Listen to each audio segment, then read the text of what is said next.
Babae ba talaga? FIVB binunyag ang tunay na kasarian ng Vietnam players. Nguyen Thi Bich Thuyen? Isusunod na? Isang malaking iskandalo ang yumanig sa mundo ng volleyball matapos kumpirmahin ng Federation International de Volleyball na dalawang miyembro ng Vietnam Women's U21 national team ang opisyal na disqualified mula sa 2025 FIVB Women's U21 World Championship. Ayon sa investigasyon, sina Dang Thi Hong at Nguyen Phuong Quynh ay lumabag sa Article 12.2 ng 2023 FIVB Disciplinary Regulations matapos matukoy na sila ay may male chromosomes, isang direktang paglabag sa gender eligibility rules ng FIVB.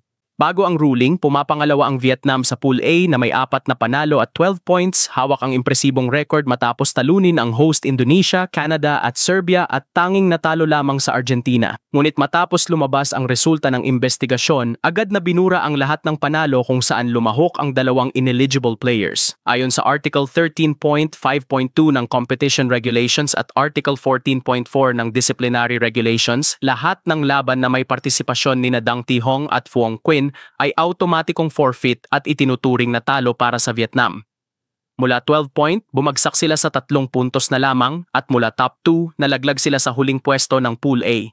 Ang biglaang pagbagsak ng standing ay nagresulta sa pagkawala ng kanilang slot sa round of 16 na ibinigay sa Indonesia habang umangat sa ranggo ang Serbia. Dahil dito, ang Vietnam ay itinapon sa classification round para lamang sa 17th-24th place.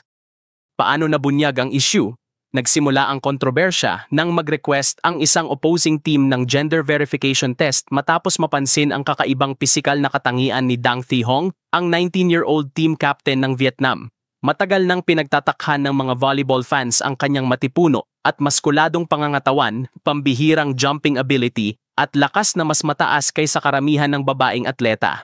Bagamat idineklara ng Vietnam Volleyball Association na babae siya base sa kanyang official ID, sumailalim pa rin siya at si Phuong Quynh sa chromosome test bilang bahagi ng random testing protocol ng FIVB.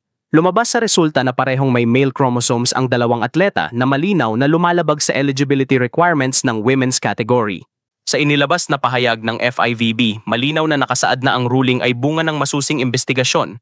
Ang FIVB Disciplinary Subcommittee ang nagdesisyon na tanggalin ang mga manlalaro sa kompetisyon at i-forfeit ang kanilang mga laro. Ngunit hindi pa doon nagtatapos ang kaso. Ipinasa ito sa FIVB Disciplinary Panel na may kapangyarihang magpataw ng mas mabigat pang parusa, gaya ng suspension sa international tournaments o permanent ban. Sa ngayon, tumangging magbigay ng karagdagang komento ang FIVB habang nagpapatuloy ang proseso. Ngunit malinaw na binabantayan ng buong volleyball community ang magiging hatol sa susunod na mga linggo. Hindi tinanggap ng Vietnam Volleyball Federation ang desisyon ng walang laban. Sa kanilang opisyal na pahayag, iginiit nilang kumpleto, malinaw at aprobado ng FIVB ang registration ng dalawang atleta bago magsimula ang torneo. Ayon sa VFV, ang disqualification ay base sa mga bagong hinihinging dokumento at kondisyon na hindi nakasaad sa orihinal na regulation.